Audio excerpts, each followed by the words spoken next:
नमस्कार मैत्रिणींनो, तर आजचा व्हिडिओ जो आहे तो म्हटलं समोरासमोर येऊन करावा, कनेक्ट झाल्यासारखं वाटतं. 2 दिवस मी काय केलं, देवपूजा करत असतानाच कॅमेरा लावून दिला आणि तुमच्याशी मी बोलत राहिले. मात्र आज म्हटलं नाही, आज आपण समोरासमोर बोलूया.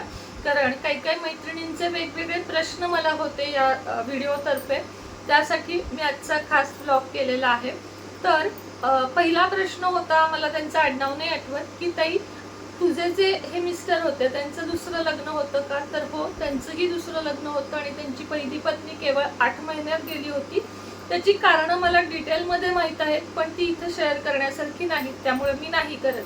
मी का आले हे मात्र मी तुम्हाला सांगितलं. कारण जो दुसरा विवाह असतो की नाही, त्यामध्ये असं नाहीये की पतीच्या पहिल्या चुका नसतात किंवा पत्नीच्या, दोघंही कुठेतरी चुकलेले असतात, वाट चुकलेले, काहीतरी त्रास सहन केलेले आणि त्रास दिलेला आपण असतो. म्हणजे मी किंवा अदर व्यक्ती किंवा कोणीही दोन अशी व्यक्ती जेव्हा एकत्र येतात, जेव्हा त्यांचं सेकंड मॅरेज असतं, तेव्हा त्यांनी अनेक गोष्टी बघितलेल्या असतात, अनुभवलेल्या असतात, सहन केलेल्या असतात. आणि त्यामुळं म्हणजे माझ्यासारख्या स्त्रीचं सांगते मी, सेकंड पार्टीचं नाही सांगत. कारण ज्याला खरंच गरज असते ते खूप एफर्ट्स देतं ना त्यासाठी, आणि मी ते खूप दिले, खूप जास्त दिले माझ्या बाजूनं, की माझ्यात अशी एकही गोष्ट कमतरता नव्हती की मी तिथंच राहावं आणि तिथंच मी सगळं आहे ते सहन करावं. पण मी तरीही करत आले. माझ्यासाठी ते खूप मोठ्या गोष्टी मी सहन केल्या, इतरांसाठी त्या किरकोळ असतील कदाचित. तर सेकंड मॅरेजच्या वेळेस मला काय सांगायचंय, आता मला एका ताईंचा काल मेसेज आला बघा, की माझ्याही मुलीचा डिवोर्स झालाय आणि 4 वर्षाची तिला मुलगी आहे. बरं झालं मी तुमचा हा व्हिडिओ ऐकला. तर मी एक सांगेन की प्रत्येक माणूस सारखं नसतं, पण तरीही मी तुम्हाला सांगते, 100तली 2 लग्न सेकंड मॅरेज टिकत असतील. 2च बरं का, मी तुम्हाला 3 पण नाही म्हणणार, एकच म्हणेन, तरी पण 2. आणि टिकतात म्हणजे कशी, नुसती समाजाला दिसतात म्हणून ती टिकवायची असतात का? तर नाही. खरं प्रेम हवं नात्यामध्ये, मग ते फर्स्ट असो, सेकंड असो, थर्ड असो, काहीही असो, पहिलंच लग्न खरं तर टिकावं या मताची मी आहे. खूप प्रयत्न करावेत आणि मला त्या वयामध्ये कळत नव्हतं कुठल्याच म्हणजे याही मला याच्यात कळलं नाही आणि याही मला याच्यात कळलं नाही की आपल्यासाठी योग्य काय. मी फक्त नेहमी ना समोरच्याचा विचार करत आले की त्यांच्यासाठी त्यांच्यासाठी त्यांच्यासाठी त्यांना कोण आहे आपल्याशिवाय. माझ्यासाठी हा विचार कुणी केला नाही की हिचं काय मत आहे, हिला काय हवंय. आणि त्यामुळे लग्न संस्था तुटतात. पुढची गोष्ट मला कोणीतरी विचारली की तुम्ही तर ब्राह्मण आहात, तुम्ही पत्रिका बघितली नाही का? अगदी व्यवस्थित बघितली होती आणि मुळात म्हणजे छान जमली पण होती, पण विचार नाही जुळले. पत्रिका नक्कीच जमली. आणि खरं सांगू का, सगळंच काही पत्रिकेवर असतं का? तर पत्रिका आपल्याला काय सांगू शकते की तुमचं लग्न सक्सेस होईल का, तुमचे किती गुण जमतायत. पण जेव्हा आपण रिअल आयुष्यामध्ये सफर करतो की नाही, तेव्हा हे फक्त आपणच समजू शकतो की पत्रिका अगदी 36 गुण तर जुळू नयेत, पण 34, 32, 33 गुण जुळून सुद्धा काही प्रॉब्लेम जर आले तर आपलं लक म्हणायचं हे शेवटी. पत्रिकेवर विश्वास तर माझा संपूर्ण आहे आणि माझी चांगलीच जुळली होती. आणि हो, जेवढी जुळली होती ना त्याच्या जास्तच पट मी प्रयत्न केला त्याच्यासाठी, पण नाही होऊ शकलं. दुसरी गोष्ट, लग्नाआधी तुम्ही सगळी चौकशी केली नाहीत का? तर ना त्यांनी माझी केली, मी ना त्यांची केली. माझी मात्र त्यांनी काही काही गोष्टीत केली बघा, विनाकारण. खरं सांगते, अगदी मला फेस टू फेस सांगायला आवडेल की हल्ली ब्लड ग्रुप बघतात, सगळं बघतात, सगळं मला मान्य आहे, पण विनाकारण HIV रिपोर्ट्स त्यांनी माझे मागितले. आणि ही गोष्ट मला इतकी मनाला लागली होती की अरे तो तर पुरुष आहे, म्हणजे मी त्याचे मागायला पाहिजे होते, पण त्यानं माझे मागितले. पण आपलं नाणं खणखणीत होतं. मला माहित होतं की आपण असले काही घाणेरडे आजार घेण्यासारखं हे नाहीये, त्यामुळे मी बिनधास्त चेक करून दिलं. म्हणजे त्या लोकांचं मन कसं कलुषित होतं. म्हणजे हल्लीच्या लग्नामध्ये हे महत्वाचं आहे, फर्स्ट मॅरेज मध्ये, पण तेवढं तुम्ही पण हे पाहिजे ना, तुम्ही पण त्या लेवलचं पाहिजे, बरोबर आहे की नाही? ते मागितल्यावर पण माझ्या मनात पाल चुकचुकली होती की हा काय प्रकार आहे. म्हणजे मागा तुम्ही पण सगळ्या गोष्टी मागा, मी तुमच्या, तुम्ही माझ्या. पण मी दिलं, चला तेही जाऊ दे म्हटलं. त्यांनी मला अनेक गोष्टीत नाही केलं. म्हणजे मी बोलण्याचा प्रयत्न करायचे समोरच्या व्यक्तीकडे, म्हणजे सेकंड पार्टीकडे. एक व्यक्ती त्या घरामध्ये अशी होती ज्या व्यक्तीनं अख्ख्या कुटुंबाची वाट लावली. आता त्या व्यक्तीचं नाव नाही घ्यायचं, पुन्हा तेच की कुणाची बदनामी नाही करायची, पण एक व्यक्ती तरी प्रत्येक घरात अशी असती बघा जी संपूर्ण कुटुंबाची वाट लावती, वाताहत करती, सगळी नाती तोडती, तशी प्रत्येक कुटुंबामध्ये एक किडका आंबा म्हणतो ना आपण, तो असतो. त्या माणसाचे विचार जर आपल्या पतिरायाशी जुळले तर मग सगळं संपलं. खूप सावरला होता मी तो संसार, आणि अशा व्यक्ती सगळ्यांपासून मी माझ्या पतीला लांब ठेवत होते, ज्याच्यामुळे आपला संसार तुटेल, ज्याच्यामुळे आपल्याला काही त्रास होतील. पण कसं आहे, एखाद्याला जर आपण जबरदस्तीनं स्वतःबरोबर बांधून ठेवलं ना की हे करू नका, हे करणं चुकीचं आहे, तर ते तात्पुरतं होतं. पण ती व्यक्ती, सगळ्याच त्या व्यक्ती माझी जाण्याची आणि आपल्या एंट्रीची वाट बघत होत्या. त्यामुळे ही कधी जातीये, त्यांनी मला पहिल्या दिवसापासून आतापर्यंत कधी सामावूनच घेतलं नाही. लोकांना सांगण्यासाठी खूप होतं त्यांच्याकडे की आमचा हिला काय त्रास आहे, पण त्या लोकांना सगळ्यांना माहितीये की त्यांनी मला काय काय त्रास दिलेला आहे. उरला प्रश्न बाकी पुढचा, तर मी तुम्हाला एक सांगू का, मी तुम्हाला स्पष्ट सांगते, मला खरंच या गोष्टीचा आता कुठलाही गिल्ट नाहीये. आपलं ते जे घर बांधलं होतं, 4 गुंठे जागा होती आणि त्याच्यात मी घर बांधलं होतं.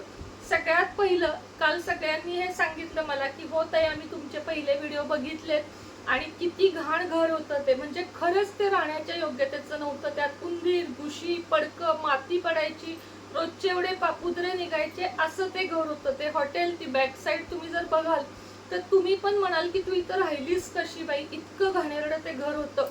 पण जेव्हा आम्ही ते सगळं बांधायला काढलं, तेव्हा टोटल सांगते 7 लाख रुपये कर्ज काढलं होतं. आणि ते जे कर्ज आहे ते त्यांच्याच घरातल्यांनी सह्या वगैरे करून व्यवस्थित ते कर्ज काढलं होतं. त्या 7 लाखातले मी अगदी थोडे पैसे फेडले तिथं असताना, हे पण मी सांगते. 3-4 महिन्यात फक्त थोडे पैसे मी फेडले. आता ते पैसे मी फेडत नाही. पण पुढचं सांगते, आता मी फक्त माझ्याकडचं सांगते. त्यांच्याही नातेवाईकांनी थोडीफार मदत केली होती, नाही असं मी बिलकुल. नातेवाईक म्हणजे कोण, मिस्टरांकडचे, माहेरचे नाही त्यांच्या, म्हणजे सख्या कुणी नाही, बाकीच्यांनी केले होते, त्यांचे चुलत भाऊ वगैरे त्यांनी. तर माझ्या आईनी स्वतः 2.5 ते 3 लाख रुपये दिले होते. 2.5 ते 3 लाख रुपये. माझ्या ताईनी आतापर्यंत त्या घरामध्ये 1.5 ते 2 लाख रुपये दिले होते. किती? 1.5 ते 2 लाख रुपये. साधारण 2 ते 2.5 तोळे सोनं माझं त्या घरासाठी गेलं होतं. बचत गटाचे आजही मी फेडते, म्हणजे त्या गावातले माझे सगळेजण व्हिडिओ बघतात, कमेंट करत नाहीत, मला पर्सनली बोलतात. तर बचत गटाचे साधारण 2.5 ते 3 लाख रुपये मी कर्ज काढलं होतं. पतसंस्थेचं 1 लाख मी कर्ज काढलं होतं, जे या घडीला आत्ता सुद्धा महिन्याला 2,000-3,000 करून मी फेडत आहे. आणि हो, जी आर्टिका गाडी आपण घेतली होती त्यात सुद्धा मी 1 लाख रुपये माझं गळ्यातलं मोठं जे गंठण होतं ते ठेवून कर्ज काढून दिले होते. आता समोरच्यानं हात वर केले की ते तुला पाहिजे होतं, घरातली पीओपी तुला पाहिजे होती, घरात तुला मागचा पॅसेज चांगला करून पाहिजे होता, घरात तुला 2 टॉयलेट बाथरूम पाहिजे होते, एक कॉमन, एक हे सगळं नंतर. तुला चांगल्या फरशा पाहिजे होत्या, तुला मोठं किचन पाहिजे होतं, तुला सेपरेट देवारा पाहिजे होता म्हणून तू केलंस, तुलाच घराला कलर पाहिजे होता. अरे पण त्यात राहणार कोण होतं? आपणच राहणार होतो. आत्ता माझ्या माघारी त्या घरात सगळे येऊन राहतात. माझे कपडे मी तुम्हाला सांगते, माझे 51 ड्रेस, माझ्या 51 साड्या, माझं कानातलं 3 ग्रॅमचं एवढं सगळं, आणि भांडी कुंडी तर तुम्ही म्हणूच नका. मोठा टीव्ही, सोनीचा 1 ते 1.25 लाखाचा टीव्ही, सोफा 60 ते 70 हजाराचा, बेड माझा 40 हजाराचा, अखिलेशच्या रूम मधली सगळी हे वेगळी, कपाट 10-20 हजाराची, dressing table, mixer, grinder, microwave, आणि भांडी तर जवळजवळ 4-5 कुकर, वेगवेगळं सगळं. माझे कपडे, अखिलेशचे कपडे, अनेक वेगवेगळ्या गोष्टी मी तिथं ठेवून आली आहे. म्हणजे आजच्या घडीला माझ्या तिथं प्युअर सिल्क वगैरे अशा सगळ्या मिळून 40 साड्या, 50 ड्रेस, कानातलं, काही माझी ज्वेलरी, माझ्या सगळ्या महत्वाच्या वस्तू. आता तुम्ही विचार करा, सोफा सेट 60चा, टीव्ही 1 लाखाचा, त्याचं ते मागचं शोकेस असतं ते 40 हजाराचं, कपाट 20-20 हजाराची, भांडी कुंडी, गॅस, सगळं, फ्रीज. आता त्या व्यक्तीनं मला काय बोललं माहितीये, माझा जुना फ्रीज होता की, माझा जुना बेड होता की, माझा, अरे जुनं विकून नवीन घेऊन आपण त्याचा वापर केला, आपण त्याच्यावर राहिलो, सगळे पै पाहुणे त्याच्यावर बसले, आणि लग्नामध्ये असा हिशोब करतात का? माझं मन तुम्ही बघा की एवढं 20-1 लाखाचं सामान मी तिथं सोडून आज इथं आहे, आणि तिथलं कर्ज मी आज फेडत आहे. तुम्हाला जे आकडे सांगितले ना ते सोडून सगळं कर्ज आज मी बाकीचं फेडत आहे. आणि ते तेवढं फेडलं, 7 लाख सांगते मी, रोख रक्कम 7 लाख रुपये फक्त ती व्यक्ती फेडते का नाही त्याच्या जीवाला माहिती. फेडत असेल चांगलं, नसेल आपल्याला त्याच्याशी काही घेणं देणं नाही. पण कुणी विचारतं तू पोडगी घेतलीस का, कुणी विचारतं तुला तिथली जमीन मिळाली का. एक जमीन तर सोडा हो, माझ्या अंगावरचे कपडे पण मला मिळालेले नाहीयेत ना, मी तिथनं घेऊन निघाली. आणि मी अनेक वेळा त्या व्यक्तीला सांगितलं सुद्धा की मी मूव्हर्स पॅकर्सचे पैसे देते बाबा, मला टेम्पो पाठवते तिथं, पण मला माझं सामान ठेव. आज इथं प्रत्येक वस्तू नवीन घ्यावी लागली, तेव्हा मला किती त्रास झाला, किती आर्थिक नुकसान झालं. आजही कित्येक गोष्टी माझ्याकडे नाही. हो, बहुतेक मेमरी फुल झाली. पण मी एक सांगते की जेवढं माझं घेतलंय त्याच्या 10पट त्रास सगळ्या व्यक्तींना होईल. कारण तिथं माझी मेहनत होती, म्हणजे माझ्या युट्यूबच्या पैशामध्ये मी एक एक वस्तू घेतली होती. आणि त्या व्यक्तीला मी एवढंही म्हणले की तुझ्या फ्रीजच्या बदल्यात बाबा फ्रीज ठेव, तुझा जुना विकला म्हणून माझा नवीन ठेव, 2-3 गोष्टी ठेव तुला, पण माझ्या मला बाकीच्या दे. अरे किमान कपडे, सोफा, बाकीच्या वस्तू तरी द्यायच्या होत्या, पण नाही. आज मी जिथं बसली आहे त्या गोष्टी सुद्धा बेड सकट मी पुन्हा नवीन घेतलं. कपाट पण कमीतली कवीना मी नवीन घेतली.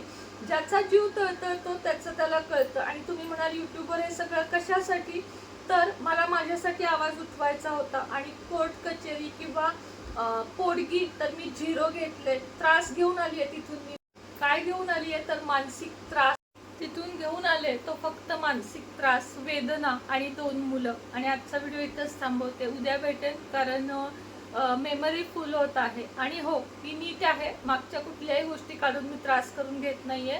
पण सगळ्यांना कळलं पाहिजे की सुनेत्रानं काय काय संघर्ष केला, किंवा ती तिथं ताई आपली काय काय सोडून आली. आणि थोडी जरी किंमत असेल या सगळ्याची तर परमेश्वर नक्कीच बघत आहे. श्री स्वामी समर्थ.